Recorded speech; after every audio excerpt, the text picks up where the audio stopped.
in this session, let's move on to the next chapters. Means part second book. Second ಪಾರ್ಟಲ್ಲಿ next chapter ಏನಿದೆ, already ನಿಮಗೆ ಕ್ಲಾಸಲ್ಲಿ ಅದು theory ಪಾರ್ಟನ್ನು discuss ಮಾಡ್ತಾ ಬಂದಿದ್ದೀವಿ. ಥೇರಿ ಪಾರ್ಟ್ ಆಲ್ರೆಡಿ ಕಂಪ್ಲೀಟ್ ಆಗಿ ನಿಮಗೆ ಜರ್ನಲ್ ಎಂಟ್ರೀಸ್ ಎಲ್ಲ ಕಂಪ್ಲೀಟ್ ಆಗಿ ನೆಕ್ಸ್ಟ್ ನಾವು ಪ್ರಾಬ್ಲಮ್ಸ್ ಕೂಡ ಮಾಡ್ತಾ ಬಂದಿದ್ವಿ ಕ್ಲಾಸಲ್ಲಿ. ಇವಾಗ ಯಾರಿನ್ನ ನೀವು ಕ್ಲಾಸಿಗೆ ಬಂದಿರಲಿಲ್ಲ ಅಥವಾ ಯಾರು ಕ್ಲಾಸ್ ಕೇಳಲಿಲ್ಲ ಅವ್ರಿಗೆ ಅರ್ಥ ಆಗಲಿ ಅನ್ನೋದಕ್ಕೆ ನಾನು ಏನು ಮಾಡ್ತೀನಿ, ಚಾಪ್ಟರ್ 6 ಇಶ್ಯೂ ಆಫ್ ಶೇರ್ಸ್ ಅಂತ ಕಾನ್ಸೆಪ್ಟ್ ಏನಿದೆ, ಅಂದರೆ ಶೇರ್ಸನ್ನು ಯಾವ ಟೈಪ್ ಇಶ್ಯೂ ಮಾಡ್ತೀವಿ, ದೆನ್ ಅದರಲ್ಲಿ ಜರ್ನಲ್ ಎಂಟ್ರೀಸ್ ಏನು ಬರುತ್ತೆ, ಪ್ರಾಬ್ಲಮ್ಸ್ ಯಾವ ಟೈಪ್ ಮಾಡ್ತೀವಿ ಅನ್ನೋದನ್ನು ಈ ಕ್ಲಾಸಲ್ಲಿ ನಾವು ಡಿಸ್ಕಸ್ ಮಾಡ್ತಾ ಹೋಗೋಣ. Chapter 6 accounting for share capital. Chapter 6 means second part book ಇದೆಯಲ್ಲ, ಅದರಲ್ಲಿ ನಮಗೆ ಚಾಪ್ಟರ್ 6 ಬರುವಂಥದ್ದು ಅಕೌಂಟಿಂಗ್ ಫಾರ್ ಶೇರ್ ಕ್ಯಾಪಿಟಲ್ ಅಂತ ಹೇಳ್ಬಿಟ್ಟು ಕೊಟ್ಟಿದ್ದಾರೆ. ಅಕೌಂಟಿಂಗ್ ಫಾರ್ ಶೇರ್ ಕ್ಯಾಪಿಟಲ್ ಚಾಪ್ಟರಲ್ಲಿ ನಾವು ಡಿಫ್ರೆಂಟ್ ಸಿಚುವೇಶನ್ಸ್ ಅನ್ನ, ಡಿಫ್ರೆಂಟ್ ಮೀನಿಂಗ್ಸ್ಗಳನ್ನು and company meaning and shares meaning and different types of ಶೇರ್ಸ್ಗಳ ಬಗ್ಗೆ ಎಲ್ಲದೂ ಕೂಡ ಥಿಯರಿ ಪಾರ್ಟಲ್ಲಿ ಆಲ್ರೆಡಿ ಡಿಸ್ಕಸ್ ಮಾಡ್ತಾ ಬಂದಿದ್ದೀವಿ. Next concept is issue of the shares. ಈಗ ಕಂಪನಿಯಲ್ಲಿ ಶೇರ್ಸ್ ಇದೆ ಅಂತ ಅಂದರೆ ಅದನ್ನು ಪಬ್ಲಿಕ್ಕಿಗೆ ಅವರು ಕೊಡ್ತಾ ಹೋಗ್ತಾರೆ, ಇಶ್ಯೂ ಮಾಡ್ತಾ ಹೋಗ್ತಾರೆ. ಇಶ್ಯೂ ಮಾಡುವಂಥ ಪ್ರೊಸೀಜರ್ಸ್ಗಳು ಯಾವ ರೀತಿ ಇರುತ್ತೆ, ಯಾವ ಟೈಪಲ್ಲಿ ಅವರು ಇಶ್ಯೂವನ್ನು ಮಾಡ್ತಾ ಹೋಗ್ತಾರೆ. ಇಶ್ಯೂ ಅಂದರೆ ಪಬ್ಲಿಕ್ ಅವರಿಗೆ, ಅಂದರೆ ಜನರಿಗೆ ಯಾರು ಪರ್ಚೇಸ್ ಮಾಡುವಂಥ ಕೆಪಾಸಿಟಿ ಇರುತ್ತೆ, ಯಾರಿಗೆ ಶೇರ್ಸ್ ಬೇಕು ಅಂತ ಅನಿಸುತ್ತೆ, ಅವ್ರಿಗೇನು ಮಾಡ್ತಾರೆ, ಕಂಪನಿಯವರು ಶೇರ್ಸ್ಗಳನ್ನು ಕೊಡ್ತಾ ಹೋಗ್ತಾರೆ. ಕಂಪನಿಯವರು ಕೊಡುವಂಥ ಶೇರ್ಸ್ಗಳನ್ನ ಪಬ್ಲಿಕ್ ಅವರು, ಅಂದರೆ ಜನರು ಏನು ಮಾಡ್ತಾರೆ, ಬೈ ಮಾಡ್ತಾರೆ, ಕೊಂಡ್ಕೊಳ್ತಾ ಹೋಗ್ತಾರೆ. ಆ ಪ್ರೊಸೀಜರ್ನ ಏನಂತ ಕರೀತಾರೆ, ಇಶ್ಯೂ ಆಫ್ ದಿ ಶೇರ್ಸ್ ಅಂತ ಹೇಳ್ತಾರೆ. ಅದರಲ್ಲಿ ಏನು ಮಾಡ್ತೀವಿ, ಡಿಫ್ರೆಂಟ್ ಪ್ರೊಸೀಜರ್ಸ್ಗಳನ್ನ ಫಾಲೋ ಮಾಡ್ತಾ ಹೋಗಬೇಕಾಗುತ್ತೆ, ಬೇರೆ ಬೇರೆ ಸ್ಟೆಪ್ಸ್ಗಳನ್ನ, ಪ್ರೊಸೀಜರ್ಸ್ಗಳನ್ನ ಫಾಲೋ ಮಾಡ್ತಾ ಹೋಗಬೇಕಾಗುತ್ತೆ. First one procedure is issue of the prospectus. Prospectus ಅಂತ ಅಂದರೆ ಪರಿಚಯ ಪತ್ರಿಕೆ ಅಂತ ಹೇಳ್ತೀವಿ ಕನ್ನಡದಲ್ಲಿ. ಈಗ ಪ್ರಾಸ್ಪೆಕ್ಟಸ್ ಅಲ್ಲಿ ಏನಾಗಿರುತ್ತೆ ಅಂದರೆ ಆ ಕಂಪನಿ ಬಗ್ಗೆ ಇರುವಂಥ ಇನ್ಫಾರ್ಮೇಷನ್ಸ್ ಇರ್ಬೋದು, ಆ ಕಂಪ್ನಿಯಲ್ಲಿ ಇರುವಂಥ ಲಾಸ್ಟ್ ಇಯರ್ ಪ್ರಾಫಿಟ್ ಇರ್ಬೋದು, ಅಥವಾ ಬಿಫೋರ್ ಲಾಸ್ಟ್ ಇಯರ್ದು ಫೈನಾನ್ಷಿಯಲ್ ಸ್ಟೇಟ್ಮೆಂಟ್ಸ್ ಇರ್ಬೋದು, ಅಥವಾ ಶೇರ್ಸ್ಗಳು ಎಷ್ಟಿದೆ, ಮ್ಯಾನೇಜರ್ಸ್, ಡೈರೆಕ್ಟರ್ಸ್ ಎಲ್ಲ ಇನ್ಫಾರ್ಮೇಷನ್ಸು ಕೂಡ ಆ ಪ್ರಾಸ್ಪೆಕ್ಟಸ್ ಅಲ್ಲಿ ಇನ್ಕ್ಲೂಡ್ ಆಗಿರುತ್ತೆ, ಅಲಾಂಗ್ ವಿತ್ ಅಪ್ಲಿಕೇಶನ್ ಫಾರ್ಮ್. ಅದ್ರ ಜೊತೆಗೆ ಏನಾಗಿರುತ್ತೆ, ಅಪ್ಲಿಕೇಶನ್ ಫಾರ್ಮ್ ಕೂಡ ಅದರಲ್ಲಿ ಪ್ರಾಸ್ಪೆಕ್ಟಸ್ ಬುಕ್ಕಲ್ಲಿ ರೆಡಿಯಾಗಿ ಇರುತ್ತೆ. ಹಾಗಾಗಿ ಫಸ್ಟ್ ಪ್ರೊಸೀಜರ್ಸ್ ಬರೋದು ನಮಗೆ ಇಶ್ಯೂ ಆಫ್ ದಿ ಪ್ರಾಸ್ಪೆಕ್ಟಸ್. ಕಂಪ್ನಿಯವ್ರು ಏನು ಮಾಡ್ತಾರೆ, ಯಾರು ಶೇರ್ಸನ್ನು ಬೈ ಮಾಡಬೇಕು ಅಂತ ಹೇಳ್ಬಿಟ್ಟು ಇಷ್ಟಪಡ್ತಾರಲ್ಲ ಅವ್ರಿಗೆ ಏನು ಮಾಡ್ತಾರೆ, ಫಸ್ಟು ಪ್ರಾಸ್ಪೆಕ್ಟಸ್ಗಳನ್ನು ಕೊಡ್ತಾ ಹೋಗ್ತಾರೆ. Next second stage means second procedure is minimum subscriptions. ಈಗ ಪ್ರಾಸ್ಪೆಕ್ಟಸ್ ಅಲ್ಲಿ ಅಲಾಂಗ್ ವಿತ್ ಅಪ್ಲಿಕೇಶನ್ ಅಟ್ಯಾಚ್ ಇರುತ್ತೆ ಅಂತ ಹೇಳಿದ್ವಿ. ಅಪ್ಲಿಕೇಶನ್ಸ್ ಇರೋದ್ರಿಂದ ಅಲ್ಲಿ ಏನು ಮಾಡ್ತಾರೆ, ಒಂದು ಮಿನಿಮಮ್ ಸಬ್ಸ್ಕ್ರಿಪ್ಷನ್ ಅಮೌಂಟನ್ನು ಕಲೆಕ್ಟ್ ಮಾಡ್ಕೊಳ್ತಾರೆ. Minimum subscription means receipt of application money. Receipt of application money, it is also non received application money from the customers or buyers. Buyers ಕಡೆಯಿಂದ ಶೇರ್ಸ್ ಯಾರು ಕೊಂಡ್ಕೊಳ್ತಾರಲ್ಲ ಅವ್ರ ಕಡೆಯಿಂದ ಏನು ಮಾಡ್ತಾರೆ, ಒಂದು ಮಿನಿಮಮ್ ಅಮೌಂಟನ್ನು ರಿಸೀವ್ ಮಾಡ್ಕೊಳ್ತಾರೆ. ಫಾರ್ ಎಕ್ಸಾಂಪಲ್, ಈಗ ಕಾಲೇಜ್ ಅಡ್ಮಿಷನಿಗೆ ಹೋಗ್ತೀರಾ ನೀವು. ಕಾಲೇಜ್ ಅಡ್ಮಿಷನಿಗೆ ಹೋದಾಗ ಅಲ್ಲಿ ಅಪ್ಲಿಕೇಶನ್ ಫಾರ್ಮನ್ನು ನೀವು ತೊಗೊಂಡು ಬರಬೇಕಾಗುತ್ತೆ. ಅಪ್ಲಿಕೇಶನ್ ಫಾರ್ಮ್ ತೊಗೋಬೇಕು ಅಂದರೆ ಅಲ್ಲಿ ಮಿನಿಮಮ್ ಒಂದು ಅಮೌಂಟನ್ನು ಪೇಮೆಂಟ್ ಮಾಡಬೇಕು. ಒಂದು 10 ರೂಪಿ ಅವ್ರು ಎಷ್ಟು ಫಿಕ್ಸ್ ಮಾಡಿರ್ತಾರೆ ಅಷ್ಟನ್ನ ಪೇಮೆಂಟ್ ಮಾಡ್ತೇವೆ. 50 ರೂಪೀಸ್ ಇರುತ್ತೆ, ಇಲ್ಲ 100 ರೂಪಿ ಇರುತ್ತೆ. ಅದನ್ನ ಏನಂತ ಕರಿತೀರಾ, ಅಪ್ಲಿಕೇಶನ್ ಮನಿ. ಅಪ್ಲಿಕೇಶನ್ ಫಾರ್ಮ್ ತೊಗೊಂಡು ಬಂದರೆ ಅದಕ್ಕೆ ಇಷ್ಟು ಅಮೌಂಟ್ ಪೇಮೆಂಟ್ ಆಯಿತು ಅಂತ ಹೇಳ್ತೇವೆ. ಅದೇ ಟೈಪ್ ಏನು ಮಾಡ್ತಾರೆ ಇಲ್ಲಿ ಕಂಪ್ನಿಯವರು, ಅಂದರೆ ಯಾರ ಕಂಪ್ನಿ ಇದೆ, ಜಾಯಿಂಟ್ ಸ್ಟಾಕ್ ಕಂಪನಿ ಅಂತ ಹೇಳ್ಬಿಟ್ಟು ಏನು ಸ್ಟಾರ್ಟ್ ಮಾಡ್ತೀವಿ ಅವರಿಗೆ ಬಂಡವಾಳ ಬೇಕಾಗಿರುತ್ತೆ, ಕ್ಯಾಪಿಟಲ್ ಅಮೌಂಟ್ ಬೇಕಾಗಿರುತ್ತೆ. ಹಾಗಾಗಿ ಅವ್ರೇನು ಮಾಡ್ತಾರೆ, ಎಲ್ಲ ತಮ್ಮಲ್ಲಿರುವಂಥ ಕ್ಯಾಪಿಟಲ್ ಅಮೌಂಟ್ಗೆ ಶೇರ್ಸ್ಗಳಿಗೆ ಕನ್ವರ್ಟ್ ಮಾಡಿಕೊಂಡು ಆ ಶೇರ್ಸ್ಗಳನ್ನ ಏನು ಮಾಡ್ತಾರೆ, ಪಬ್ಲಿಕ್ಕಿಗೆ, ಜನರಿಗೆ ಅದನ್ನು ಕೊಡ್ತಾ ಹೋಗ್ತಾರೆ. ಅದನ್ನು ಅಪ್ಲಿಕೇಶನ್ಸ್ ಮೂಲಕ ಅಲಾಟ್ಮೆಂಟನ್ನು ಅಪ್ಲಿಕೇಶನ್ಸ್ ಮೂಲಕ ಏನು ಮಾಡ್ತಾರೆ, ಕೊಡ್ತಾ ಹೋಗ್ತಾರೆ. ಅಪ್ಲಿಕೇಶನಲ್ಲಿ ಎಷ್ಟು ಅಮೌಂಟ್ ಕಲೆಕ್ಟ್ ಆಗುತ್ತೆ, ಎಷ್ಟು ನಮಗೆ ರಿಸೀವ್ಡ್ ಆಗಿರುತ್ತೆ, ಕಂಪ್ನಿಯವ್ರಿಗೆ ಎಷ್ಟು ಬರುತ್ತೆ, ಅದನ್ನು ಏನಂತ ಕರೀತಾರೆ, ಮಿನಿಮಮ್ ಸಬ್ಸ್ಕ್ರಿಪ್ಷನ್ಸ್ ಅಂತ ಹೇಳ್ತಾರೆ. Then third case is allotment of shares. ಯಾರು ಶೇರ್ಸ್ಗಳನ್ನ ಅಪ್ಲಿಕೇಶನ್ ತಗೋಬೇಕು ಅಂತ ಇಷ್ಟಪಡ್ತಾರೆ, ಯಾರು ಅಪ್ಲಿಕೇಶನ್ ತಗೊಂಡು ಅಪ್ಲಿಕೇಶನನ್ನು ಕಂಪನಿಯವರಿಗೆ ಸೆಂಡ್ ಮಾಡಿರ್ತಾರಲ್ಲ ಅವ್ರಿಗೆ ಏನು ಮಾಡ್ತಾರೆ, ಕಂಪನಿಯವರು ಶೇರ್ಸ್ಗಳನ್ನ ಅಲಾಟ್ಮೆಂಟ್ ಮಾಡ್ತಾ ಹೋಗ್ತಾರೆ. ತಗೊಳ್ಳೋಂಥ ಅಪ್ಲಿಕೇಶನ್ಸ್ಗಳಲ್ಲಿ ಯಾವುದು ಕೆಪಾಸಿಟಿ ಇದೆ, ಯಾರು ತಗೊಳ್ಳೋಂಥ ಎಲಿಜಿಬಿಲಿಟಿ ಇದೆ, ಎಬಿಲಿಟಿ ಇದೆ ಅನ್ನೋದೆಲ್ಲ ವೆರಿಫೈ ಮಾಡಿಬಿಟ್ಟು ಅವ್ರೇನು ಮಾಡ್ತಾರೆ, ಬಂದಿರುವಂಥ ಎಲ್ಲ ಅಪ್ಲಿಕೇಶನ್ಸ್ಗಳನ್ನ ಅನಲೈಸ್ ಮಾಡಿಬಿಟ್ಟು ಅವರಿಗೆ ಶೇರ್ಸ್ಗಳನ್ನ ಕೊಡ್ತಾ ಹೋಗ್ತಾರೆ. ಶೇರ್ಸ್ಗಳನ್ನ ಅವ್ರ ನೇಮಲ್ಲಿ ಕೊಡೋದನ್ನ ಏನಂತಾರೆ, ಅಲಾಟ್ಮೆಂಟ್ ಅಂತ ಹೇಳ್ತೀವಿ. ಅಲಾಟ್ಮೆಂಟ್ ಆಫ್ ಶೇರ್ಸ್ ಥರ್ಡ್ ಕೇಸಲ್ಲಿ, ಥರ್ಡ್ ಸ್ಟೇಜಸಲ್ಲಿ ಬರುತ್ತೆ. Next last one is calls of shares. ಈಗ ಅಲಾಟ್ಮೆಂಟ್ ಆಯಿತು, ಅಲಾಟ್ಮೆಂಟ್ ಆದಮೇಲೆ ರಿಮೈನಿಂಗ್ ಶೇರ್ಸ್ ಇನ್ನೂ ಕೂಡ ಕಂಪ್ನಿಯಲ್ಲಿ ಇರುತ್ತೆ. ಮಾಡಬೇಕು, ಸೋಲ್ಡನ್ನು ಮಾಡಬೇಕು, ಮಾರಾಟ ಮಾಡಬೇಕು. ಸೊ ಮಾರಾಟ ಮಾಡಬೇಕು ಅಂದರೆ ಎಗೈನ್ ಅವ್ರು ಏನು ಮಾಡಬೇಕು, ಎಷ್ಟು ಶೇರ್ಸ್ ಇದೆ ಅದನ್ನ ಅವರು ಕಾಲ್ ಮಾಡಬೇಕು. ಸೊ ಪಬ್ಲಿಕ್ ಅದ್ರ ಬಗ್ಗೆ ಇನ್ಫಾರ್ಮೇಷನ್ಸನ್ನು ಕೊಡಬೇಕು. ಸೊ ಹಾಗಾಗಿ ಅವ್ರು ಏನು ಮಾಡ್ತಾರೆ, ಕಾಲ್ಸನ್ನು ಮಾಡ್ತಾ ಹೋಗ್ತಾರೆ. ಸೊ ಕಾಲ್ಸ್ ಅಂತಂದರೆ ನ್ಯೂಸ್ ಪೇಪರಲ್ಲಿ ಆ್ಯಡನ್ನು ಕೊಡೋದಿರ್ಬೋದು, ಅಥವಾ ಕೆಲವೊಂದು ಅಡ್ವರ್ಟೈಸ್ಮೆಂಟ್ಸ್ಗಳನ್ನು ಪ್ರೊವೈಡ್ ಮಾಡೋದಿರ್ಬೋದು, ಅಥವಾ ರೋಡ್ ಸೈಡ್ ಏನಾದರೂ ಒಂದು ಕ್ಯಾಂಪನ್ನು ಮಾಡಿಬಿಟ್ಟು ಅವ್ರ ಶೇರ್ಸ್ಗಳ ಬಗ್ಗೆ ಇಶ್ಯೂವನ್ನು ಮಾಡುವಂಥದ್ರ ಬಗ್ಗೆ ಇನ್ಫಾರ್ಮೇಷನ್ಸನ್ನು ಪ್ರೊವೈಡ್ ಮಾಡ್ಬೋದು, ಅಥವಾ ಪಾಂಪ್ಲೆಟ್ಸ್ಗಳನ್ನು ರೆಡಿ ಮಾಡಿಬಿಟ್ಟು ಕೊಡೋದಿರ್ಬೋದು. ಆ ಟೈಪಲ್ಲಿ ಏನು ಮಾಡ್ತಾರೆ ಅವರು, ಕಾಲ್ಸನ್ನು ಮಾಡ್ತಾ ಹೋಗ್ತಾರೆ. ಸೊ ಈ ಕಾಲ್ಸಲ್ಲಿ ಏನಾಗುತ್ತೆ, 3 ಸ್ಟೇಜಸ್ ಇರುತ್ತೆ. ಕಾಲ್ಸ್ ಆಫ್ ಶೇರ್ಸಲ್ಲಿ 3 ಸ್ಟೇಜಸ್ ಬರುತ್ತೆ. First one is first call, and second one second call, and last one is final call. 3 ಸ್ಟೇಜಸ್ಗಳಲ್ಲಿ ಅವ್ರು ಕಾಲ್ಸನ್ನು ಮಾಡ್ತಾ ಹೋಗ್ತಾರೆ. ಸೊ ರಿಮೈನಿಂಗ್ ಎಷ್ಟು ಶೇರ್ಸ್ ಇದೆ ಕಂಪನಿಯಲ್ಲಿ ಅದನ್ನ ನಾವು ಸೋಲ್ಡ್ ಮಾಡಬೇಕಾಗಿರುತ್ತೆ. ಸೋಲ್ಡ್ ಮಾಡಬೇಕು ಅಂದ್ರಲ್ಲಿ ಕಾಲ್ಸನ್ನು ಮಾಡಬೇಕು. First call, second call and final call ಅಂತ ಹೇಳ್ಬಿಟ್ಟು 3 ಸ್ಟೇಜಸ್ಸಲ್ಲಿ ಅವರು ಕಾಲನ್ನು ಮಾಡ್ತಾ ಹೋಗ್ತಾರೆ. This are the main procedure of the issue of the shares. So ಶೇರ್ಸ್ಗಳನ್ನ ಇಶ್ಯೂ ಮಾಡಬೇಕು ಅಂದರೆ ಮೇನ್ ಪ್ರೊಸೀಜರ್ಸ್ಗಳನ್ನ ಫಾಲೋ ಮಾಡಬೇಕು. So first one is issue of the prospectus, and second one is minimum subscription. Minimum subscription means receipt of application money, and third one is allotment of the shares, and fourth one is calls of shares. Okay my dear student, let's move on to the issue of the shares in a different stages. So shares issued at a different stages ಅಂದ್ರೆ ಬೇರೆ stages ಗಳಲ್ಲಿ ನಾವು shares ಗಳನ್ನು issue ಮಾಡ್ತಾ ಹೋಗ್ತೀವಿ. So issue of the shares in a different 3 stages or different 3 situations. So ಅಲ್ಲೇನು ಮಾಡ್ತಾರೆ, ಬೇರೆ ಸಿಚುವೇಶನ್ಸ್ ಅಲ್ಲಿ ಬೇರೆ ಸ್ಟೇಜಸ್ಗಳಲ್ಲಿ ಶೇರ್ಸ್ಗಳನ್ನ ಇಶ್ಯೂ ಮಾಡ್ತಾ ಹೋಗ್ತಾರೆ. So first one is shares issued at a par value, and second one shares issued at A premium value, and third one is shares issued at A discount value. So ಪಾರ್ value, premium value and discount value. So ಈ 3 stages ಏನಿದೆ ನಮಗೆ ಇದು important ಆಗಿ ಬೇಕಾಗಿರುವಂಥ ಸ್ಟೇಜಸ್ಗಳು. ಯಾಕೆಂದರೆ ನಾವು next problems ಪ್ರಾಬ್ಲಮ್ಸನ್ನು ಮಾಡಬೇಕು ಅಂತ ಹೇಳಿದಾಗ ಈ 3 ಸ್ಟೇಜಸ್ಸನ್ನು ಕೊಟ್ಟಿರ್ತಾರೆ ನಮಗೆ. ಸೊ ಅದ್ರ ಮೇಲೆ ನಾವು ಪಾರಲ್ಲಿದೇನೋ ಅಥವಾ ಪ್ರೀಮಿಯಮಲ್ಲಿದೇನೋ ಅಥವಾ ಡಿಸ್ಕೌಂಟಲ್ಲಿದೇನೋ ಅಂತ ನೋಡಿಕೊಂಡು ಎಂಟ್ರೀಸನ್ನು ಪಾಸ್ ಮಾಡ್ತಾ ಹೋಗ್ತೀವಿ. So first case is shares issued at a par value. So par means face value or nominal value of the shares. So it is also known as actual price of the shares. So par value ಅಂದ್ರೆ ಒಂದು shares ಇಂದು actual price ಎಷ್ಟಿರುತ್ತೆ, ಅದರದ್ದು present value ಎಷ್ಟಿರುತ್ತೆ, ಅಂದ್ರೆ face value ಎಷ್ಟಿರುತ್ತೆ, ಅದನ್ನ ಏನಂತ ಕರೀತಾರೆ, ಪಾರ್ ವ್ಯಾಲ್ಯೂ ಅಂತ ಹೇಳ್ತಾರೆ. So issue of shares at a par means when there is a shares issued to the public at the same as it is, means equal exact price of the shares. So ಶೇರ್ಸ್ದು exact price ಎಷ್ಟಿದೆ ಅದಕ್ಕೆ ನಾವು ಶೇರ್ಸ್ಗಳನ್ನ issue ಮಾಡ್ತಾ ಹೋದ್ರೆ so ಅದನ್ನ ಏನಂತ ಕರೀತಾರೆ, shares issued at a par value ಅಂತ ಹೇಳ್ತಾರೆ. So par means it is a nominal value or face value of the shares, actual price of the shares. So for example ಶೇರ್ಸ್ಗಳದ್ದು ವ್ಯಾಲ್ಯೂ ಎಷ್ಟಿರುತ್ತೆ, ಈಗ ಕಂಪನಿಯಲ್ಲಿ ಶೇರ್ಸ್ಗಳನ್ನ ನಾವು 100 ರೂಪಾಯಿಗೆ ಒಂದು ಶೇರ್ಸನ್ನು ಇಶ್ಯೂ ಮಾಡ್ತಾ ಇದ್ದೀವಿ ಅಂದರೆ ಸೊ 100 ರೂಪಾಯಿಗೆ ನಾನು ಅದನ್ನ ಶೇರ್ಸನ್ನು ಮಾರಾಟ ಮಾಡಿದ್ದೆ ಅಂದರೆ ಅದು par value means face value. So face value or actual price ಅಂತ ಹೇಳ್ತೀವಿ. Face value or actual price R nominal value of the shares. So ಆ ಶೇರ್ಸ್ದು ಆಕ್ಚುಯಲ್ ಪ್ರೈಸ್ ಎಷ್ಟಿರುತ್ತೆ ಅದಕ್ಕೆ ನಾನು ಸೋಲ್ಡ್ ಮಾಡಿದೆ ಅಂದರೆ, ಅದಕ್ಕೆ ನಾನು ಅಮೌಂಟನ್ನು ಮಾರಾಟ ಮಾಡಿದೆ ಅಂದರೆ, ಆ ಶೇರ್ಸನ್ನು ಕೊಟ್ಟೆ ಅಂದರೆ ಅದು ಆಕ್ಚುಯಲ್ ಪ್ರೈಸ್ ಆಗಿರುತ್ತೆ. ಬಟ್ ಇಟ್ ಮೀನ್ಸ್ ಪಾರ್ ವ್ಯಾಲ್ಯೂ ಆಗಿರುತ್ತೆ. ಸೊ ಪಾರ್ ಅಂದರೆ ಅದರದ್ದು ಶೇರ್ಸ್ದು ಆಕ್ಚುಯಲ್ ಪ್ರೈಸ್ ಎಷ್ಟಿರುತ್ತೆ ಅದಕ್ಕೆ ನಾವು ಮಾರಾಟ ಮಾಡ್ತೀವಿ. ಸೊ ಅದನ್ನ ಏನಂತ ಕರೀತಾರೆ, ಪಾರ್ ಅಂತ ಹೇಳ್ತಾರೆ. So then second stage is shares issued at a premium value. Premium ಅಂತಂದ್ರೆ ಸೊ ಪ್ರೀಮಿಯಂ ಅಂದ್ರೆ ಎಕ್ಸ್ಟ್ರಾ ಪ್ರೈಸ್ಗೆ ನಾವು ಅಮೌಂಟನ್ನು ತಗೊಂಡ್ರೆ, ಸೊ ಇರುವಂಥ ಆಕ್ಚುಯಲ್ ಪ್ರೈಸ್ ಎಷ್ಟಿದೆ 100 ರೂಪಾಯಿ ಇದೆ. ಸೊ 100ಗಿಂತ ನಾನು ಎಕ್ಸ್ಟ್ರಾ ಪ್ರೈಸ್ ಏನಾದರೂ ತಗೊಂಡ್ರೆ ಅದನ್ನ ಏನಂತ ಕರೀತಾರೆ, increased price are more than price of the same face value are nominal ವ್ಯಾಲ್ಯೂಗೆ ಕಂಪ್ಯಾರಿಸನ್ ಮಾಡಿದಾಗ ಎಕ್ಸ್ಟ್ರಾ ಪ್ರೈಸ್ ಏನಾದರೂ ಬಂದರೆ ಸೊ ಅದನ್ನ ಏನಂತ ಕರೀತಾರೆ, ಪ್ರೀಮಿಯಂ ಅಂತ ಹೇಳ್ತಾರೆ.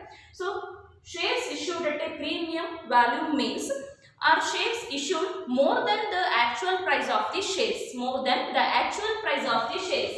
So actual price it is 100.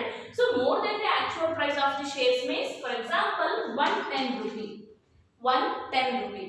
So actual price is 100 rupee ಇದೆ. More than the face value ಅಂತ ಹೇಳಿದ್ರೆ 100ಗಿಂತ ಜಾಸ್ತಿ ಪ್ರೈಸ್ಗೆ ಕೊಡ್ತಾ ಹೋದ್ರೆ ಸೊ ಎಕ್ಸ್ಟ್ರಾ ಪ್ರೈಸ್ ಏನು ಬರುತ್ತೆ ಅದನ್ನ ಏನಂತ ಕರೀತಾರೆ, ಪ್ರೀಮಿಯಂ ಅಂತ ಹೇಳ್ತೀವಿ. ಸೊ ಇದ್ರಲ್ಲಿ ನೋಡಿ ಪ್ರೀಮಿಯಂ ಎಷ್ಟಾಗುತ್ತೆ ಅಂತ ಹೇಳಿ so more than the face value ಎಷ್ಟಿದೆ 110 ರೂಪಿಗೆ ಅವರು ಮಾರಾಟ ಮಾಡ್ತಾ ಇದ್ದಾರೆ. ಸೊ ಆಕ್ಚುಯಲ್ ಪ್ರೈಸ್ ವ್ಯಾಲ್ಯೂ ಎಷ್ಟಿದೆ 100 ರೂಪಿ ಇದೆ. ಸೊ 110 ಮೈನಸ್ 100 ಮಾಡಿದ್ರೆ ಎಕ್ಸ್ಟ್ರಾ ನಮಗೆ 10 ರೂಪಿ ಬರುತ್ತೆ. More than the face value 100 ಗಿಂತ ಜಾಸ್ತಿ ಇರುವಂತ ಅಮೌಂಟ್ ಪ್ರೀಮಿಯಂ ಆಗಿರುತ್ತೆ. ಸೊ 10 ರೂಪಿ ಏನಂತ ಎಕ್ಸ್ಟ್ರಾ ಪ್ರೈಸ್ ಬರುತ್ತಲ್ಲ, so it is called premium amount.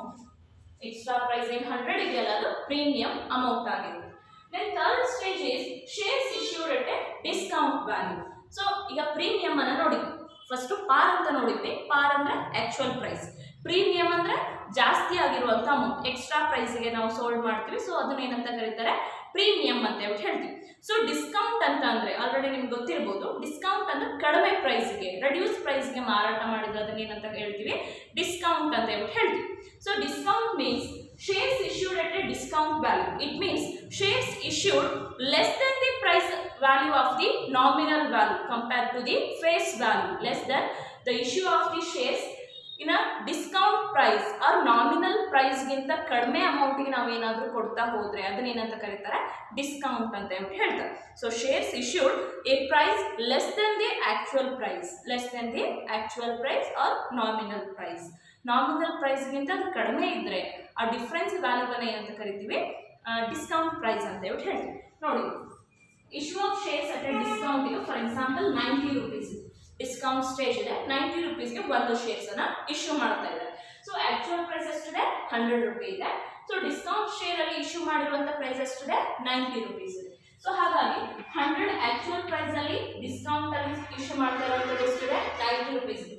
So ಅದನ್ನು ಮೈನಸ್ ಮಾಡಿಕೊಂಡು ನಮಗಿನ್ನ ಲೆಸ್ ದೆನ್ ಪ್ರೈಸ್ ಎಷ್ಟಾಗುತ್ತೆ, ಅಲ್ಲಿ ಕಡಿಮೆ ಬಂದಿರೋ ಅಮೌಂಟು 10 ರೂಪಿ ಆಗುತ್ತೆ. ಸೊ ಆ 10 ರೂಪಿಯನ್ನು ಏನಂತ ಕರೀತಾರೆ ಡಿಸ್ಕೌಂಟ್ ಅಂತ ಹೇಳ್ತಾರೆ. ಇರುವಂತಹ ಆಕ್ಚುಯಲ್ ಅಮೌಂಟ್ಗೆ ಶೇರ್ಸ್ ಅನ್ನ ಮಾರಾಟ ಮಾಡಿದ್ರೆ ಅದನ್ನ ಪಾರ್ ಅಂತ ಹೇಳ್ತೀವಿ. ಸೊ ಇರುವಂತಹ ಆಕ್ಚುಯಲ್ ಪ್ರೈಸ್ಗಿಂತ ಜಾಸ್ತಿ ಪ್ರೈಸ್ ಕೊಟ್ಟರೆ ಅದನ್ನ ಪ್ರೀಮಿಯಂ ಅಂತ ಹೇಳ್ತೀವಿ. ಸೊ ಇರುವಂತಹ ಅಮೌಂಟ್ಗಿಂತ ಕಡಿಮೆ ಪ್ರೈಸ್ ಕೊಟ್ಟರೆ ಅದನ್ನ ಏನಂತ ಹೇಳ್ತೀವಿ ಡಿಸ್ಕೌಂಟ್ ಅಂತ ಹೇಳ್ತೀವಿ. So these are all the shares issued at different stages, and the 3 stages ಅಲ್ಲಿ ಏನು ಮಾಡ್ತಾರೆ shares ಅನ್ನ ಇಶ್ಯೂ ಮಾಡ್ತಾ ಹೋಗ್ತಾರೆ. issued at a par, issued at a premium and issued at a discount. Okay, so ಇದರಲ್ಲಿ ನಾವೇನು ಮಾಡ್ತೀವಿ ಡಿಫ್ರೆಂಟ್ ಸ್ಟೇಜಸ್ಗಳನ್ನು ನೋಡ್ತಾ ಹೋದ್ವಲ್ಲ. ಸೊ ಇದರಲ್ಲಿ ಈಗ ಶೇರ್ಸ್ಗಳನ್ನ ಇಶ್ಯೂ ಮಾಡ್ತಾ ಹೋದಾಗ ಜರ್ನಲ್ ಎಂಟ್ರೀಸ್ ಏನು ಬರುತ್ತೆ ಅಂತ ನೋಡಬೇಕು. ಸೊ ಈಗ ನಮಗೆ ಫಸ್ಟ್ ಕೇಸ್ ಏನು ಬಂದಿದೆ ಅಲ್ಲಿ shares issued at a par value ಅಂತ ಇದೆ. ಸೊ ಪಾರ್ ವ್ಯಾಲ್ಯೂ ಅಲ್ಲಿ ನಾವು ಫಸ್ಟ್ ಜರ್ನಲ್ ಎಂಟ್ರೀಸ್ ಅನ್ನ ನೋಡ್ತಾ ಹೋಗ್ತೀವಿ. ಸೊ ಅದರಲ್ಲಿ ಏನು ಬರುತ್ತೆ ಫಸ್ಟ್ ಒನ್ ಅಪ್ಲಿಕೇಶನ್ ಸ್ಟೇಜ್ ಬರುತ್ತೆ. ಸೊ ಶೇರ್ಸ್ಗಳನ್ನ ಇಶ್ಯೂ ಮಾಡ್ತಾ ಇರಬೇಕಾದ್ರೆ ಪ್ರಾಸ್ಪೆಕ್ಟಸ್ ಅನ್ನ ಕೊಡ್ತೀವಿ. ನೆಕ್ಸ್ಟ್ ಅದರಲ್ಲಿ ಅಲಾಂಗ್ ವಿತ್ ಅಪ್ಲಿಕೇಶನ್ ಇರೋದ್ರಿಂದ ಅಪ್ಲಿಕೇಶನ್ ಸ್ಟೇಜ್ ಅಂತ ಮಾಡಬೇಕು. ನೆಕ್ಸ್ಟ್ ಅಲಾಟ್ಮೆಂಟ್ ಇರುತ್ತೆ. ಸೊ ನೆಕ್ಸ್ಟ್ ಸೆಕೆಂಡ್ ಕೇಸಲ್ಲಿ ಅಲಾಟ್ಮೆಂಟ್ ಎಂಟ್ರೀಸ್ ಅನ್ನ ಮಾಡ್ತಾ ಹೋಗಬೇಕು. ದೆನ್ ಕಾಲ್ಸ್ ಅಂತ ಇದೆ, ಹಾಗಾಗಿ ಕಾಲ್ಸ್ ಸ್ಟೇಜ್ ಅಲ್ಲಿ ಬರುವಂತ ಜರ್ನಲ್ ಎಂಟ್ರೀಸ್ ಅನ್ನ ಮಾಡ್ತಾ ಹೋಗ್ಬೇಕು. ಸೊ ಎಲ್ಲ ಈ ಪ್ರೊಸೆಸರ್ಸ್ಗಳನ್ನ ಏನು ಇಶ್ಯೂ ಮಾಡ್ತಾ ಹೋಗ್ತಾರೆ, ಶೇರ್ಸ್ಗಳನ್ನ ಇಶ್ಯೂ ಮಾಡುವಂಥ ಪ್ರೊಸೆಸರ್ಸ್ಗಳು ಏನಿದೆ ಅಪ್ಲಿಕೇಶನ್, ಅಲಾಟ್ಮೆಂಟ್, ಕಾಲ್ಸ್, ಈ 3 ಸ್ಟೇಜಸ್ಗಳಿಗೂ ಎರಡೆರಡು ಜರ್ನಲ್ ಎಂಟ್ರೀಸ್ ಬರುತ್ತೆ. First one is application money received and second one is application money transferred. Next allotment ಗೆ ಬಂದಾಗ allotment money due and allotment money received. Then calls ಅಲ್ಲಿ ಬಂದಾಗ calls money due and calls money received. So ಈ ರೀತಿ ಎರಡೆರಡು journal entries ಅನ್ನ ನಾವು pass ಮಾಡ್ತಾ ಹೋಗಬೇಕಾಗುತ್ತೆ. ಸೊ ನೆಕ್ಸ್ಟ್ ನಾವೀಗ ಜರ್ನಲ್ ಎಂಟ್ರೀಸ್ ಏನೇನು ಬರುತ್ತೆ ಅಂತ ನೋಡ್ತಾ ಹೋಗೋಣ. ಸೊ ಫಸ್ಟ್ ಕೇಸ್ ಅಲ್ಲಿ ನಾವು ನೋಡೋದೀಗ shares issued at a par value. Then ಅದಾದಮೇಲೆ ಪ್ರೀಮಿಯಂ ಡಿಸ್ಕೌಂಟ್ ಬರುತ್ತೆ, ಅದು ನೆಕ್ಸ್ಟ್ ಕ್ಲಾಸಲ್ಲಿ ನೋಡೋಣ. ಸೊ ಇವತ್ತಿನ ಕ್ಲಾಸಲ್ಲಿ ನಾವು shares issued at a par ಅಂತ ಇದ್ದಾಗ ಅಪ್ಲಿಕೇಶನ್ ಸ್ಟೇಜಲ್ಲಿ ಏನೇನು ಜರ್ನಲ್ ಎಂಟ್ರೀಸ್ ಬರುತ್ತೆ, ಅಲಾಟ್ಮೆಂಟಲ್ಲಿ ಕಾಲ್ಸಲ್ಲಿ ಏನೇನು ಜರ್ನಲ್ ಎಂಟ್ರೀಸ್ ಬರುತ್ತೆ ಅಂತ ಹೇಳ್ಬಿಟ್ಟು ನೋಡ್ತಾ ಹೋಗೋಣ.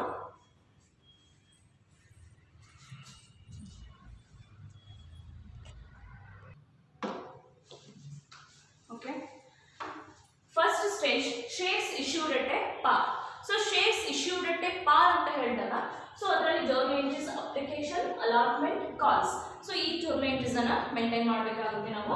ಸೊ ಅದರಲ್ಲಿ ಫಸ್ಟ್ ಜರ್ನಲ್ ಎಂಟ್ರಿ ನೋಡಿ, for application money received. So application stage ಅಲ್ಲಿ 3 ಜರ್ನಲ್ ಎಂಟ್ರೀಸ್ ಬರುತ್ತೆ. ಸೊ ಕಾಮನ್ ಆಗಿ ನಮ್ಗೆ ಎಲ್ಲ ಕ್ವಶನ್ಸ್ಗೂ ಬರೋದು 2 ಜರ್ನಲ್ ಎಂಟ್ರೀಸ್. ಎಕ್ಸ್ಟ್ರಾ ಏನಾದರೂ ರಿಫಂಡ್ ಮಾಡಿದ್ರೆ, ಎಕ್ಸಸ್ ಅಪ್ಲಿಕೇಶನ್ಸ್ ಬಂದು ಅದನ್ನ ರಿಫಂಡ್ ಮಾಡಿದ್ರೆ ಮಾತ್ರ ಈ 3rd ಜರ್ನಲ್ ಎಂಟ್ರೀಸ್ ಅನ್ನ ಯೂಸ್ ಮಾಡ್ತೀವಿ. ಸೊ ಹಾಗಾಗಿ ಅಪ್ಲಿಕೇಶನ್ ಅಲ್ಲಿ ಎಲ್ಲಾ ಕ್ವಶನ್ಗೂ ಅಪ್ಲೈ ಆಗೋದು ಓನ್ಲಿ 2 ಜರ್ನಲ್ ಎಂಟ್ರೀಸ್ ಅಷ್ಟೇ.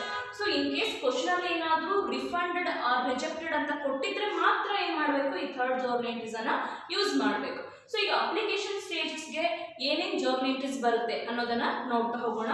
So first one for application money received. So application money received ಅಂತ ಹೇಳಿದಾಗ ನಾವು ಜರ್ನಲ್ ಎಂಟ್ರೀಸ್ ಅನ್ನ ಇಲ್ಲಿ bank account debtor to share application ಅಂತ ಹೇಳ್ಬಿಟ್ಟು ಯೂಸ್ ಮಾಡಬೇಕು.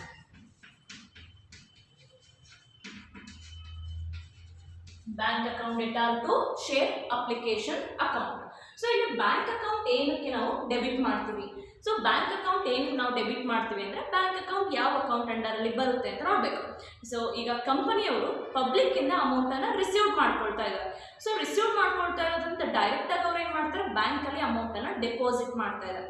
ಸೊ ಬ್ಯಾಂಕಲ್ಲಿ ಅಮೌಂಟನ್ನು ಡೆಪಾಸಿಟ್ ಮಾಡ್ತಾ ಇರೋದ್ರಿಂದ, ಬ್ಯಾಂಕಿಗೆ ಅಮೌಂಟ್ ಕೊಡ್ತಾ ಇರೋದ್ರಿಂದ ಏನಾಗುತ್ತೆ, ಬ್ಯಾಂಕರ್ ರಿಸೀವರ್ ಅಂತ ಹೇಳ್ತೀವಿ. So under the personal account rule debit the receiver, credit the giver. So debit ಅಕೌಂಟನ್ನು ಮತ್ತು ಕ್ರೆಡಿಟ್ ಅಕೌಂಟನ್ನು ನಾವು ತಗೋಬೇಕು ಅಂದರೆ personal account, real account, nominal account ರೂಲನ್ನು ಅಪ್ಲೈ ಮಾಡ್ತೀವಿ. So first one personal account rule ನಮಗೆ ಏನು ಹೇಳುತ್ತೆ, debit the receiver and credit the giver. So ಯಾರು ರಿಸೀವ್ಡನ್ನು ಮಾಡ್ಕೊಳ್ತಾರೆ ಅವರು ಡೆಬಿಟಾರ್ ಆಗಿರ್ತಾರೆ, ಯಾರು ಅಮೌಂಟನ್ನು ಕೊಡ್ತಾರೆ ಅವರು ಕ್ರೆಡಿಟ್ ಆಗ್ತಾರೆ ಅಂತ ಇದೆ. ಸೊ ಹಾಗಾಗಿ ಇಲ್ಲಿ ಬ್ಯಾಂಕ್ ಅಮೌಂಟನ್ನು ರಿಸೀವ್ ತಗೊಳ್ತಾ ಇರೋದ್ರಿಂದ bank account debit and to share application account. First entry application money received entry, bank account data to share application account. Then second entry for application money transfer to share capital account. So ಇಲ್ಲಿ application amount ಅನ್ನು receive ಮಾಡ್ಕೊಂಡ್ವಲ್ಲ, so ಈ amount ಅನ್ನು ಏನು ಮಾಡಬೇಕು, share capital ಅಕೌಂಟ್ಗೆ transfer ಮಾಡಬೇಕು. So share capital ಅಕೌಂಟ್ಗೆ transfer ಮಾಡಬೇಕು ಅಂದರೆ ಇಲ್ಲಿ ಮೇಲಿನ ಜರ್ನಲ್ ಎಂಟ್ರಿ ಏನಿದೆ, ಶೇರ್ ಅಪ್ಲಿಕೇಶನ್ ಅನ್ನೋದು ಕ್ರೆಡಿಟ್ ಜರ್ನಲ್ ಎಂಟ್ರಿ ಇದೆ. ಸೊ ಅದನ್ನ ಈಗ ನೆಕ್ಸ್ಟ್ ನಾವು ಡೆಬಿಟ್ ಜರ್ನಲ್ ಎಂಟ್ರಿ ಮಾಡಬೇಕು. Second journal entry share application account data to share capital account. Share application account data to share capital account. Okay, then next one, third journal entry is for money refunded on rejected applications. So ಏನಾಯಿತು, ಎಲ್ಲ ಅಪ್ಲಿಕೇಶನ್ಸ್ಗಳು ಬಂದಿದೆ. So ಎಲ್ಲ ಅಪ್ಲಿಕೇಶನನ್ನು receive ಮಾಡ್ಕೊಂಡಿದ್ರು. So total amount received ಆಯಿತು. ಬಂದಿರೋ ಅಮೌಂಟನ್ನು, ಅಪ್ಲಿಕೇಶನ್ ಅಮೌಂಟನ್ನು ಕ್ಯಾಪಿಟಲ್ ಅಕೌಂಟ್ಗೆ ಟ್ರಾನ್ಸ್ಫರ್ ಮಾಡಿದ್ದಾಯಿತು. ಸೊ ಇನ್ ಕೇಸ್ ಏನಾದರೂ ಕಂಪ್ನಿಗೆ ಬೇಕಾಗಿರೋಂಥ ಅಪ್ಲಿಕೇಶನ್ಗಿಂತ ಜಾಸ್ತಿ ಅಪ್ಲಿಕೇಶನ್ಸ್ ಬಂದಿದ್ರೆ, ಕಂಪ್ನಿಯವ್ರಿಗೆ ಬೇಕಾಗಿದ್ದು ಓನ್ಲಿ ಫಾರ್ 10,000 ಅಪ್ಲಿಕೇಶನ್ಸ್ ಇದೆ, ಬಟ್ ಅವ್ರು ಏನು ಮಾಡ್ತಾರೆ 12,000 ಅಪ್ಲಿಕೇಶನ್ಸನ್ನು ರಿಸೀವ್ ಮಾಡ್ಕೊಂಡಿರ್ತಾರೆ. ಸೊ ಅಪ್ಲಿಕೇಶನ್ ಹಾಕೋರು ಏನಾಗಿರ್ತಾರೆ, ಅಲ್ಲಿ 12,000 ಮೆಂಬರ್ಸ್ ಇರ್ತಾರೆ. ಸೊ 12,000 ಅದರಲ್ಲಿ ಏನಾಯಿತು, ಎಕ್ಸಸ್ 2,000 ಅಪ್ಲಿಕೇಶನ್ ಆಯಿತು. So excess 2,000 application refunded on rejected applications journal ಎಂಟ್ರಿಯಲ್ಲಿ ನಾವು ತೋರಿಸ್ಬೇಕಾಗ್ತದೆ. ಸೊ ಫಸ್ಟ್ ಜರ್ನಲ್ ಎಂಟ್ರಿ ಏನಂತ ಇದೆ, ಅಲ್ಲಿ application money received entry, bank account data to share application ಇದೆ. ಬಂದಿರುವಂಥ ಎಲ್ಲ ಶೇರ್ಸನ್ನು ಬ್ಯಾಂಕ್ ಅಕೌಂಟಿಗೆ ಡೆಪಾಸಿಟ್ ಮಾಡಿದ್ವಿ. So bank account data to share application ಆಯಿತು. ಸೊ ಈಗ ಬಂದಿರೋ ಅಮೌಂಟನ್ನು ರಿಫಂಡ್ ಮಾಡಬೇಕು. ಸೊ ರಿಫಂಡ್ ಮಾಡಬೇಕು ಅಂದರೆ ಸೇಮ್ ಜರ್ನಲ್ ಎಂಟ್ರಿ ರಿವರ್ಸ್ ಆಗಬೇಕು ಅಂದರೆ ಅಲ್ಲಿ share application account data to bank account ಅಂತ ಹೇಳಿ ಎಂಟ್ರಿ ಪಾಸ್ ಮಾಡಬೇಕು. ಶೇರ್ ಫಸ್ಟ್ ಎಂಟ್ರಿ ನೋಡಿ, bank account data to share application ಇದೆ. ಇದು ಅಮೌಂಟನ್ನು ರಿಸೀವ್ ಮಾಡ್ಕೊಂಡಿದ್ದು. ಸೊ ಈ ಅಮೌಂಟನ್ನು ರಿಫಂಡ್ ಮಾಡ್ತಾ ಇರೋದು, ರಿಟರ್ನ್ ಅವ್ರಿಗೆ ಕೊಡ್ತಾ ಇರೋದು. ಸೊ ರಿಟರ್ನ್ ಕೊಡ್ತಾ ಇರೋದನ್ನ ಎಂಟ್ರಿಯಲ್ಲಿ ರಿವರ್ಸ್ ಮಾಡಬೇಕು. Share application account data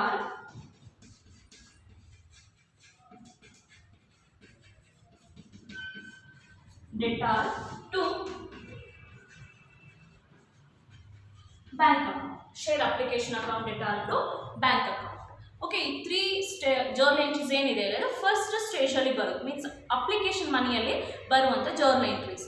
application money received and application money transferred and third one is application refunded on rejected application money to the general public, ಜನರಿಗೆ ಅಥವಾ ಯಾರು ಅಪ್ಲಿಕೇಶನ್ಸನ್ನು ತಗೊಂಡಿದ್ರಲ್ಲ ಅವ್ರಿಗೆ ಏನು ಮಾಡ್ತಾರೆ, ಅಮೌಂಟ್ ರಿಫಂಡ್ ಮಾಡ್ತಾರೆ. ಸೊ ಇದೆಲ್ಲ ಅಪ್ಲಿಕೇಶನ್ ಆಯಿತು. ನೆಕ್ಸ್ಟ್ ನಾವು ಬರೋದು ಅಲಾಟ್ಮೆಂಟ್ ಮನಿ ಅವ್ರಿಗೆ ಬರ್ತದೆ. ಸೊ ಅಲಾಟ್ಮೆಂಟ್ ಅಂತ ಹೇಳಿದ್ರೆ ಶೇರ್ಸ್ಗಳನ್ನು ಯಾರ್ಯಾರು ಅಪ್ಲಿಕೇಶನ್ಸ್ ಬಂದಿತ್ತಲ್ಲ ಅವ್ರಿಗೆ ಕೊಡ್ತಾ ಹೋಗ್ತಾರೆ. ಸೊ ಕೊಡ್ತಾ ಹೋಗಬೇಕು ಅಂದ್ರೆ ಅದನ್ನ ಏನಂತ ಹೇಳ್ತಾರೆ, ಅಲಾಟ್ಮೆಂಟ್ ಅಂತ ಹೇಳ್ತೀವಿ. ಸೊ ಈಗ ಅಲಾಟ್ಮೆಂಟ್ ಯಾರಿಗೆ ಮಾಡಬೇಕು ಅನ್ನೋದನ್ನ ಫಸ್ಟ್ ಅವರು ಡಿಸೈಡ್ ಮಾಡ್ತಾರೆ. ಸೊ ಅವಾಗಿನ ಅಮೌಂಟ್ ಬಂದಿರಲ್ಲ. ಸೊ ಹಾಗಾಗಿ ಅಲ್ಲಿ ಏನಂತ ಜರ್ನಲ್ ಎಂಟ್ರೀಸ್ ಅನ್ನು ಅಪ್ಲೈ ಮಾಡ್ಬೇಕು ನಾವು, ಅಲಾಟ್ಮೆಂಟ್ ಮನಿ ಡ್ಯೂ ಅಂತ ಹೇಳ್ಬಿಟ್ಟು ಕೊಡ್ಬೇಕು. ಸೊ ಅಲಾಟ್ಮೆಂಟ್ ಮನಿ ಡ್ಯೂಗೆ ಇಲ್ಲಿದೆ second journal entry, application money transfer ಇದೆಯಲ್ಲ ಸೇಮ್ ಇದೇ ಜರ್ನಲ್ ಎಂಟ್ರಿ ಅಲ್ಲಿ ಬರಬೇಕು. ಅಪ್ಲಿಕೇಶನ್ ಅಂತ ಇದೆಯಲ್ಲ ಅದು ಅಲಾಟ್ಮೆಂಟ್ ಅಂತ ಆಗಬೇಕು. Allotment money due journal entry, share allotment account data to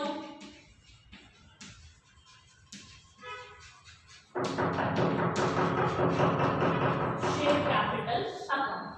Share allotment account data to share capital account. Okay, then next fifth journal entry is for adjustment of the excess application money. So ಅವಾಗಲೇ ಹೇಳಿದೆ ನನಗೆ refund ಆಗಿರೋ journal entry ಇದೆ. In case ನಾನು refund ಮಾಡಲ್ಲಪ್ಪ, ಇರುವಂಥ ಅಪ್ಲಿಕೇಶನ್ಸ್ಗಳನ್ನ ಅಲಾಟ್ಮೆಂಟಿಗೆ ನಾನು adjustment ಮಾಡ್ತೀನಿ ಅಂತನಾದರೂ ಕಂಪ್ನಿಯವರು decide ಮಾಡ್ಬೋದು. ಕಂಪ್ನಿಯವರಿಗೆ ಬೇಕಾಗಿರೋದು 10,000 ಅಪ್ಲಿಕೇಶನ್ಸ್, ಪಬ್ಲಿಕ್ಕಿಂದ ಬಂದಿರೋದು 12,000 ಅಪ್ಲಿಕೇಶನ್ಸ್. ಸೊ ಎಕ್ಸಸ್ 2,000 ಅಪ್ಲಿಕೇಶನ್ಸ್ ಏನಿದೆ ಅಲ್ಲ, ಈ 2,000 ಅಪ್ಲಿಕೇಶನನ್ನು ರಿಜೆಕ್ಟ್ ಮಾಡಿ ಅಮೌಂಟ್ ರಿಫಂಡ್ ಮಾಡ್ಬೋದು. ಆ ರೀತಿ ಏನಾದರೂ ಮಾಡಿ ಅಂತ ಕೊಟ್ಟರೆ ಥರ್ಡ್ ಜರ್ನಲ್ ಎಂಟ್ರಿನ ಯೂಸ್ ಮಾಡಿ.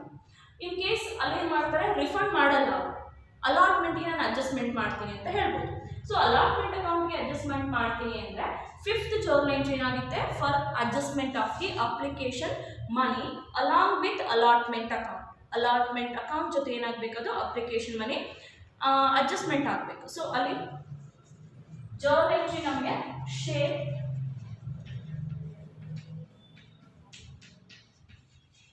application account data to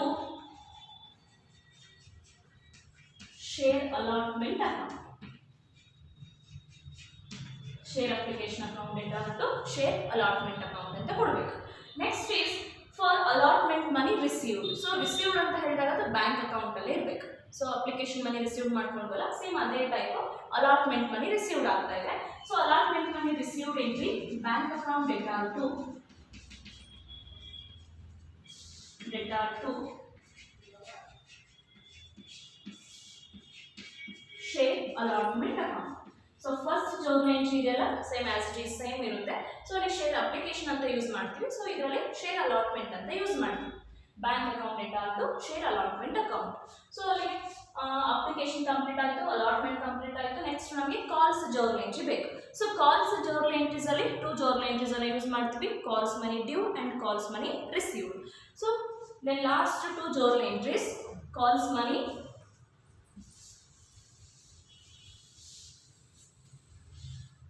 next 7th journal entry for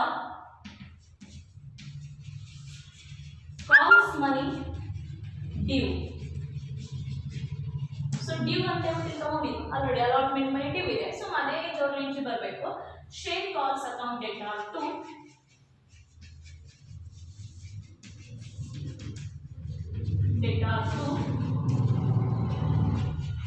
share capital account. Share calls account data to share capital account. So allotment money due, application money transfer, allotment money due and calls money due ಎಲ್ಲ same journal entry ಇರುತ್ತೆ, name ಅಷ್ಟೇ changes ಆಗೋದು ನಮಗೆ. So ಅಲ್ಲಿ allotment money due ಅಂತ ಇದ್ದಾಗ share allotment account data to share capital ಅನ್ನು ಮಾಡ್ಕೊಂಡಿದ್ವಿ. ಸೇಮ್ ಆಸ್ ಇಟ್ ಈಸ್ ನಾವು ಕಾಲ್ಸ್ ಮನಿ ಡ್ಯೂ ಅಂತ ಹೇಳಿದಾಗ share calls account data to share capital account. Then last journal entry for calls money received. Calls money received. So calls money received ಅಂತ ಹೇಳಿದಾಗ same ನಾವು received ಅಂತ ಹೇಳಿದಾಗ ಅದನ್ನ bank ಅಕೌಂಟ್ಗೆ ಡೆಪಾಸಿಟ್ ಮಾಡಬೇಕು. ಸೊ ಬ್ಯಾಂಕ್ ಅಕೌಂಟ್ಗೆ ನಾವು ಡೆಪಾಸಿಟ್ ಮಾಡಬೇಕು ಅಂತ ಹೇಳಿದಾಗ ಬ್ಯಾಂಕ್ ಅಕೌಂಟ್ ಡೆಬಿಟ್ ಆಗುತ್ತೆ. Bank account data to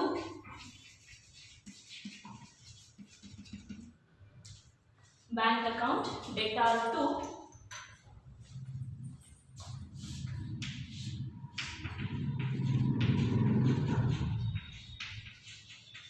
share calls account. Bank account data to share calls account. ಇಷ್ಟೇ my dear students, journal entries ಅಲ್ಲಿ ಏನೂ ಟಫ್ ಇಲ್ಲ, ತುಂಬ ಈಸಿ ಇರುವಂಥ ಜರ್ನಲ್ ಎಂಟ್ರೀಸ್ ಇದೆ. ಆರಾಮಾಗಿ ಈಸಿಯಾಗಿ ನಾವು 6 ಮಾರ್ಕ್ಸ್ 12 ಮಾರ್ಕ್ಸ್ 2 ಕ್ವಶನ್ ಅಟೆಂಡ್ ಮಾಡ್ಬೋದು. ಯಾಕಂದರೆ ನಮಗೆ ಪ್ರಾಬ್ಲಮ್ ಓರಿಯೆಂಟೆಡ್ ಅಲ್ಲಿ 6 ಮಾರ್ಕ್ಸಲ್ಲಿ 1 ಕ್ವಶನ್ ಇರುತ್ತೆ, 12 ಮಾರ್ಕ್ಸಲ್ಲಿ 1 ಕ್ವಶನ್ ಇರುತ್ತೆ. ಸೊ ಎಲ್ಲ ಕ್ವಶನಲ್ಲೂ ಇದೇ ಜರ್ನಲ್ ಎಂಟ್ರೀಸ್ ಇರುತ್ತೆ, ಅಮೌಂಟ್ ಮಾತ್ರ ಚೇಂಜ್ ಮಾಡ್ತೀವಿ, ಏನೂ ಡಿಫಿಕಲ್ಟ್ ಇಲ್ಲ. So application money received entry, bank account data to share application. Second entry, application money transferred journal entry, share application account data to share capital account. And third entry, excess application money refunded to applicants. So applicants get refund ಮಾಡಿರುವಂತ journal entry, share application account data to bank account. Then next entry, allotment money due, share allotment account data to share capital. Next, excess application money adjustment with allotment account, share application account data to share allotment account. Then allotment money received entry, bank account data to share allotment account. Then next entry, for calls money due journal entry, share calls account data to share capital account. Then last journal entry, calls money received entry, bank account data to share calls account. These are all the main journal entries under this chapter. Okay, my dear students, today's class is over. Then I will continue to the next class. So next ಕ್ಲಾಸಲ್ಲಿ same ಎಲ್ಲ journal ಎಂಟ್ರೀಸನ್ನು ನೋಡ್ಕೊಂಡು ಬನ್ನಿರಿ. ಪ್ರಾಬ್ಲಮ್ಸನ್ನು ಮಾಡಿಸ್ತೀನಿ. Problem ತುಂಬ easy ಇರೋದ್ರಿಂದ ಬೇಗ ಅರ್ಥ ಆಗುತ್ತೆ. ಜರ್ನಲ್ ಎಂಟ್ರಿ ಕಲಿತ್ರೆ ಬೇಗ ಅರ್ಥ ಆಗುತ್ತೆ ನಿಮಗೆ.